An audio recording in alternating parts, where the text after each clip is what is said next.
magbigay din po kayo ng opinion. Yan po sa 1,400 po nanonood, gusto ko po magbigay po kayo ng opinion dito kasi sangkot po dito ang mga Rimulya. At alam naman po natin na ang isa po sa mga pinagkakatiwalaan po ng Presidente Bongbong Marcos ay si Secretary Crispin Rimulya ng DOJ na ngayon po ay nagpapagaling po ata sa bypass operation niya. No? So ngayon, ito po ay tungkol po sa Pogo. Okay? Game start kagad tayo, no? Okay. So, kamusta po mga ka-Streetwise? So, ako po si Takero Miyamoto at welcome po sa aking munting channel. So, mga kababayan, ito kasi yung punto dito, no?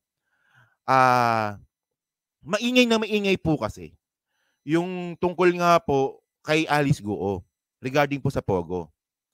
So, ngayon, ang ginawa ngayon ng mga DDS, di ba tinwist na naman nila? Naghanap na naman sila ng butas.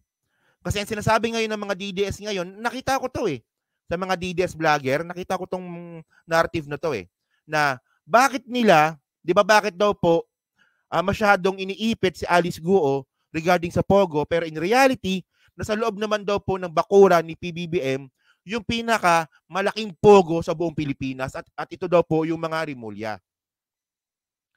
Sabi nila yan So una sa lahat mga kababayan, medyo nagtaka lang po talaga ako na bakit itong mga DDS ay sumusuporta kay Alice Guo. Mga sinto-sinto po talaga mga kababayan. Ayun po yung pinakatanong ko dito, bakit yung mga DDS ang suporta ninyo kay Alice Guo? So ngayon mga kababayan ito yung sabi ni John Vic Rimulya. Kasi nga po, kinukuyog po ngayon ng mga DDS ang mga Rimulya na bakit si Alice Guo lang? Bakit ang mga Rimulya hindi naman nasisita? Kasi nga po, ang sabi ng mga DDS, ulitin ko lang, sabi ng mga DDS, ang mga Rimulya daw po talaga ang merong pagmamay-ari ng pinakamalaking Pogo sa buong Pilipinas. At meron tayong video niyan mamaya. Okay? So ngayon, actually meron naman silang meron silang connect the dots. Nung una ko nga ito nabalitaan kanina, sabi ko mukhang sabit ang mga Rimulya dito Pero buti na lang mga kababayan, nag-research po tayo. Ito po yung wala sa mga DDS yung mag-research. Okay? So dahil nga po dyan sa ginawa nga po ng mga DDS sa mga Rimulya, sumagot po si Governor ata to, no? Ngayon, ng Cavite. Tama ba, Don Keng? Si John Vic ba yung governor ng Cavite ngayon? So sabi ngayon ni John Vic Rimulya, no? Pogo, di ba? Marami ang kumakalat na post tungkol sa Island Cove na dating pagmamay-ari ng aming pamilya. Ito po ang ilang detalye para sa inyong kaalaman. Okay. So, ito po kasing Island Cove mga kababayan. Pagmamay-ari po ito ng mga Rimulya. Ito po yung bandang nasa boundary po ng ng Binakayan at saka Bacoor. Kung hindi ako nakakamali, no? So, dyan yan. Yung Island Cove, parang entry point ata siya ng Binakayan at saka Bacoor. So, ibig sabihin nun, ang nagmamay-ari kasi nito dati is yung mga Rimulya. Okay? So, ngayon, ang sabi dito ito po ang mga detalye sa inyong kaalaman. 1970 po, noong nabili ng aking yumaong ama na si Attorney Johnny Rimulya ang isla na matatagpuan sa Kawit, Cavite. Okay? Taong 1976 nung binuksan ito bilang Covelandia. Okay? Nagsara ito noong 1985 at muling binuksan noong 1998. Ito po ay binenta ng pamilya namin noong taong 2018. Okay? So yan So ibig sabihin ng mga kababayan, yung Island Cove po na yan, binenta po ng mga Rimulya yan noong 2018. So ngayon, hindi na po Rimulya ang nagmamay-ari ng Island Cove. Yan. So ngayon, sabi pa dito, ang buwis na binayaran namin ay mahigit kumulang na 400 million. Kasi nga po, nabenta nila ito ng 7 billion B. As in baboy ka Duterte. As in baboy. 7 billion nila ito nabenta. So nakapagbayad po sila ng tax na 400 million. Okay. So, matagal na pong wala sa amin ang pagmamay-ari ng dating Island Cove. Yan. So, continue natin Okay na. Ngayon, ito yung malupit. Ngayon, ako po ay handang magbigay ng 10 milyon pabuya para sino man ang magpapatunay na kami ay may involvement sa kasalukuyang operasyon ng isla. Yan, di ba? So, ngayon, dun sa mga DDS na engot, pagkakataon nyo na to para umangat-angat naman yung buhay ninyo. Karamihan naman po kasi ng mga DDS, mga patay gutom po yan. Kasi itong mga DDS, mga kababayan, meron silang superhero mentality. Na ang iniisip nila, ang pag-angat ng buhay nila ay dumidepende sa politiko. Mali po yun. aasenso po ang buhay natin, base po yan sa ginagawa natin sa buhay natin, sa sipag, sa tiyaga, at saka sa diskarte. Wala po sa politiko yan. So ngayong itong mga DDS na nambibintang ngayon sa mga Rimulya na sila ang may-ari ng Pogo sa Pilipinas, especially dyan sa Kawit, Cavite, pagkakataon nyo na po para umasenso ang buhay ninyo. Kasi 10 milyon na yan. 10 milyon na. So sabi dito, no? Continue natin. Kami ay may, ito yung pangalawa, na ang aking tanggapan ay may proteksyon na ibinigay sa mga ito kasama ng kagawaran ng hustisya, DOJ. Kasi nga po, sinasangkot nga po si Secretary Crispin Rimulya sa Pogo. Okay? Na ako o sino man sa pamilya ay may kaukulang lagda para makakuha ng permit ng operasyon ng Pogo Island. Mamaya mga kababayan, pag-usapan natin kung sino yung politiko na lumakad para po maging Pogo yung Island Cove. Meron tayong nabasang article dito. Kung sino yung nagbigay po or lumakad para maging Pogo po yung Island Cove na yan sa Cavite. Okay? So continue paglilinaw. Okay. Si dating Congressman Gilbert Rimulya po ay naging director ng PAGCOR simula 2022. Ang permits nito ay binigay ng dating PAGCOR taong 2020. So panahon ni Duterte. Wala pong partisipasyon si Gilbert sa release ng permit nito. Okay. So ang nagbigay pala ng permit diyan sa Kawit, Cavite ng Pogo ay panahon pa pala ni Duterte. Diba? Okay. Kahit po ay kami po ay hindi sangkot sa anumang pasugalan o illegal na aktibidad. Hindi po kami protektor ng kahit sinong dayuhan, lalong-lalo na sa China. Okay, so ito na. Okay. Actually kanina nung nabasa ko tong post na to, naisip ko kaagad. So ang tanong, kanino ba binenta ng mga Rimulya itong Island Cove? So pag-usapan din natin 'yan kung kanino nila binenta. Okay. So bago tayo mapunta doon, okay. Ito na po yung itsura ng Island Cove ngayon. So meron tayong video dito. Malamang nadadaanan ni Don Kings ito eh. So ito na po yung itsura ngayon ng Island Cove. Kasi dati mga kababayan, yung isla po na yan ng mga Rimulya or Island Cove po, ano yan resort. Resort po yan. Oo. So nung binenta nga po ng mga Rimulya, naging Pogo na po ito. So ito na po yung itsura niya, no? Sige. Covelandia. Yan, mga construction ng mga Chinese Pogo. Yan. Yung Island Cove ay binenta sa mga Chinese. Actually yan, Pogo rin yan yung building na yan. Alam ko Pogo din yan Kabilaan yan For them to build Pogo business. Philippine Offshore Gaming Operation. Mainland China. Yan. Ayan po yan. Ganyan po yan.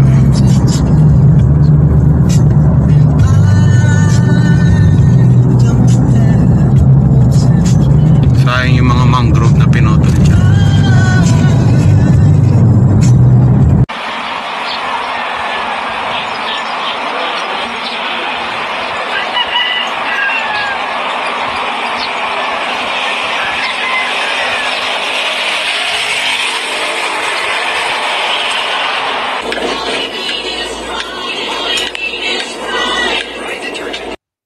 So yan So yung dating resort po na may mga mangrove, ngayon po Pogo na po ito. Ayun na yung mga building.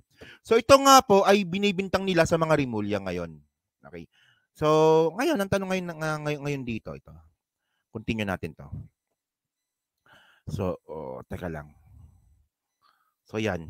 Okay. So nung 2018 mga kababayan, nabenta po ng mga Rimulya yung lupa na yan, yung isla po na yan ng 7 billion, di ba? Rimulya's get 7 billion windfall from Island Cove sale to Filipino-Chinese. So ibig sabihin nun, ang nakabili po Filipino-Chinese. So ngayon, sino ngayon ang nakabili? Okay. So mga kababayan, nung 2018 po, ito lang po nakalagay dati sa balita. Filipino-Chinese lang, hindi pinapangalanan kung sino yung bumili. So sabi dito, di ba? The Remulyas, the powerful political clan in Cavite, are reportedly richer by 7 billion following the sale of the family's Island Cove Hotel and Leisure Park in Binakayan, Kawit, Cavite.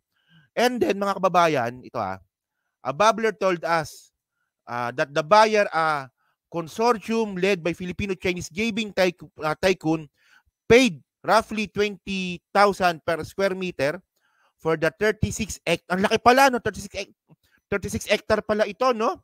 Property which would be closed down on July 28, 2018 after 20 years of operation.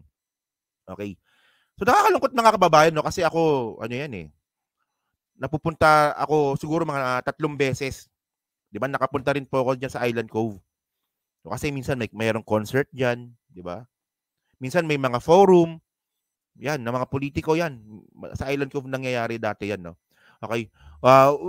We're told the buyer is planning to put up a casino-centric leisure park in the property. Okay.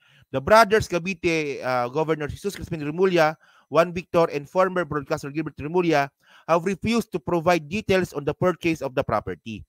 So mga kababayan, noong 2018, hindi po talaga kilala kung sino bumili po ng lupa po ng mga Remulla. Pero syempre lalabas naman po yan. Lalabas naman talaga yan. So pagpalo po ng 2019, lumabas na po yung pangalan ng Kim Wong. Yan. So nung nabili na po yung Island Cove sa mga Remulla, ang nakabili pala ay si Kim Wong. Okay. So ito nabalita na ito noong 2019, di ba? Pero ito yung malupit, mga kababayan, ito yung malupit. So sabi dito, Kawit proposes own Pogo City. So ibig sabihin nun, nung nabili sa mga Remulla, yung isla na yan, ngayon, yung LGU mismo ng Kawit, Cavite, ang nag-propose para gawing Pogo City, yung Island Cove. Okay. So continue natin sabi pa dito. Okay. Manila, Philippines, the local government of Kawit, Cavite is proposing to put up a 70-hectare offshore gaming hub to take advantage of the booming industry worldwide. So malinaw mga kababayan, ang nag-propose at lumakad para po maging Pogo, yung binili po na lupa sa mga Remulla ni Kim Wong ay yung LGU po ng Kawit, Cavite. Kasi nga naman mga kababayan, ito medyo maintindihan naman po natin eh. Siyempre 2018 yan, panahon ni Digong yan. 2019, panahon ni Digong yan. Ni-welcome ni Digong yung mga Pogo. So syempre alam naman po natin na yung Kawit, Cavite hindi naman ganyang hindi naman ganyang kayaman na municipality. Hindi siya ganun kayaman na municipality. Pero magandang lugar yan Makikita nyo sa Kawit, Cavite yung mga lumang bahay nung panahon pa ng Kastila, ang dami doon. Oo. 'Di ba tama doon, Kengs, 'di ba? Ang dami doon. Yung Aguinaldo Shrine nandun din. Tapos yung nagsi-swimming kami sa diyan eh. Water fun ba 'yun? Sa may Kawit. Magandang swimming pool 'yun eh. So ito So sabi dito Kawit Mayor Angelo Emilio Aguinaldo has formally written the Philippine Amusement and Gaming Corporation signifying its intent to set up Pogo gaming operation, 'di ba, with the private sector partners. So ngayon mga kababayan, hindi po ang mga Remulla water fun sa Kawit Ganda yan kasi merong wave doon eh, 'di ba? Sa bandang likod doon merong wave. Sa water fun tapos meron silang paikot. Gustong-gusto ko yung swimming pool na yan eh. Tapos so ngayon nawala tuloy ako dahil sa water fun. So ngayon mga kababayan, ito. Ang naglakad pala yung mayor, 'di ba? Kaupo-apuhan ata ito ni kaupo-apuhan ata ito ng mga Aguinaldo eh. So si Mayor Angelo Emilio Aguinaldo has formally written. So ngayon, ang nag-propose at naglakad para maging Pogo yung Island Cove ay yung mayor ng Kawit. At ito po ay inaprubahan ng PAGCOR nung panahon ni Digong. So yun na, di ba? Yun na. So malinaw. So walang kinalaman dito yung mga Remulla. Ayun lang, walang kinalaman kasi kung meron talagang kinalaman yung mga Remulla dito, sasabihin ko po sa inyo. Pero ang question ngayon dito ito. Kasi may mga DDS dyan na ididibang ako sigurado di ba? Yung mga matatalino. Actually, wala namang makapag-debunk sa akin eh. Kaya nga hindi nila ako pinapansin kasi hindi nila ako ma-debunk. So ngayon mga kababayan, ang tanong ngayon natin dito, yung Kim Wong. Yan. Di ba? Aguinaldo said the LGU-operated Pogo City would complement the Pogo Hub to be established by controversial businessman Kim Wong and his son Kevin in the former Island Cove Resort that the father and son tandem both from Rimulya family. So ito mga kababayan, kasi ito no, ang kinukumpara kasi nila dito, di ba si Alice Guo, may-ari daw siya ng lupa doon sa may Bambang. Then binenta ni Alice Guo yung lupa sa mga kriminal ng Taiwan at saka ng Singapore. Doon niya binenta. So, in short, binenta ni Alice Guo yung lupa sa Bambang para maging pogo sa mga kriminal ng Chinese. So, ngayon, kinukumpara nila ngayon ito kay Kim Wong. Kasi po si Kim Wong po kasi mga kababayan, isangkot din po sa money laundering. Yan na, nagiging fair tayo dito So, itong si Kim Wong kasi mga kababayan, ito Si Kim Wong po kasi, noong 2016 po, di ba? Kim Wong tagged as the mastermind in 81 million laundering case. Okay? So, businessman Kim Wong, who was once linked to illegal drugs operation in the early 2000s, appears to be mastermind of 81 million dollars money laundering scheme, Senator Sergio Sumeño said on Friday. So, ito po ay tungkol sa, alam niyo yung nangyaring hacking sa Bangladesh? Press 1 sa nakaalam dyan Press 1 sa nakaalam. So, meron po kasi nangyari na hacking sa Bangladesh. So, yung hacking po sa Bank of Bangladesh, dumaan po ito sa Pilipinas, sa RCBC. So, yung pera is, sinasabi na mayroon daw pong kinalaman si Kim Wong dito. Yan, marami nakapag-press 1. So, ang sabi dito, sangkot daw po si Kim Wong na pinagbentahan nga daw po ng Island Cove ng mga Rimulya. Yon. So ngayon mga kababayan, so ayan ang yan ang sinasabi natin dito Yun nga lang kasi mga ka-streetwise may update po sa kaso na to. Ako naniniwala ako sa korte Alam niyo naman ako naniniwala ako sa korte. So noong 2022, cleared tycoon. So hindi siya sangkot. Base po yan sa Court of Appeals. 'Di ba? Sabi dito, Kim Wong, one of the country's biggest junket operators, has been completely cleared of the accusations that he was involved in the theft of 81 million dollars from the Bank of Bangladesh in 2016. Diba? The Court of Appeals has affirmed a Manila trial court decision to lift the order to sequester Wong's account in the Philippine National Bank. So wala, hindi pala sangkot. So hindi sangkot. Ako naniniwala ako sa korte. 'Di ba? So ito mga kababayan, ang sinasabi natin dito, magkaiba po 'yon. Kasi po yung naging business partner ni Alice Guo, mga kriminal na. Mga wanted na po sila. Pero si Kim Wong po cleared. 'Di ba? Sinabi ng korte natin 'yan. O sasabihin na naman nila na Takero, mayaman kasi 'yan kaya hindi naging guilty. Well, kasi ang punto natin dito mga kababayan, kung hindi tayo maniniwala sa korte, saan tayo maniniwala? 'Di ba? Ayun ang point dito So, sa matagal na po naka-follow sa akin, nung election pa lang, ang mga binangga po natin sa mga paratang sa pamilya Marcos na magnanakaw, 10 billion ang ninakaw, $10 billion daw po ninakaw ng mga Marcos, merong ill-gotten wealth, 'di ba puro bintang po 'yan ng mga dilawan. Pero ang binangga po natin, court decision. So magiging double standard naman po tayo, kung ginamit natin yung court decision ng election, tapos ngayon, hindi natin gagamitin yung court decision regarding po dito kay Kim Wong. So, ayun na po ang point natin dito. 'Di ba? Kung hindi tayo maniniwala sa korte, saan tayo maniniwala? So ngayon, base sa korte, si Kim Wong, hindi siya kriminal. So cleared. 'Di ba? Oh. And then, Ito pa, no? Okay, mamaya na yan. So ngayon mga kababayan, ito na. So at least kahit paano na-explain po natin yan. So ngayon, base po ngayon, i-round out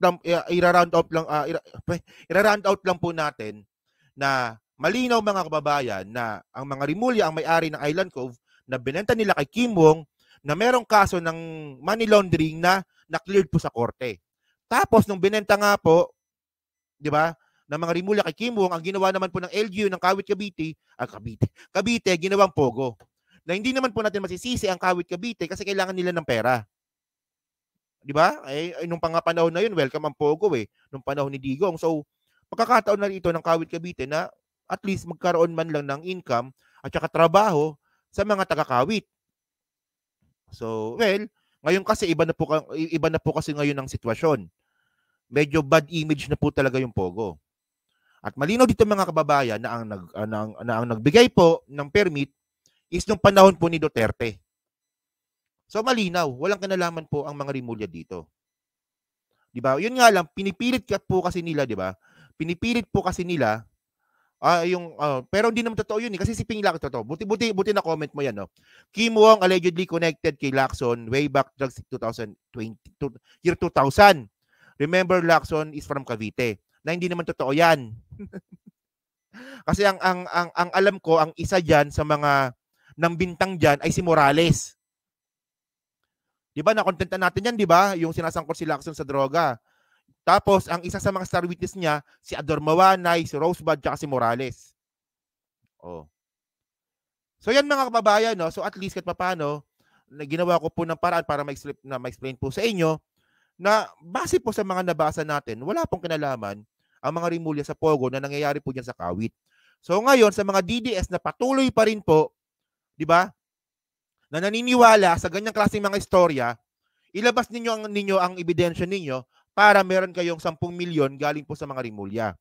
Kung wala kayong papakitang ebidensya, manahimik kayo, mga hayop kayo. Ganun lang yan O, kung may ebidensya kayo, ipakita ninyo, may 10 milyon kayo. Pag wala kayong mapakitang ebidensya, manahimik kayo, mga hayop kayo. O, di ba? So yan, so dyan po sa 1,600 po nanonood. So hindi pa po nakakapag-like, like na po ng video po na to, dyan po sa Team Replays. Ano masabi nyo nga po dito? Sa bagong dare ng pamilya Rimulya sa mga DDS na utak ipis. Isa lang yun Pag wala kayong mapakitang ebidensya, utak ipis kayo. Bintang kayo ng bintang, wala kayong ebidensya. Di ba? So yun mga kababayan, so maraming salamat sa inyong lahat and then next topic po tayo.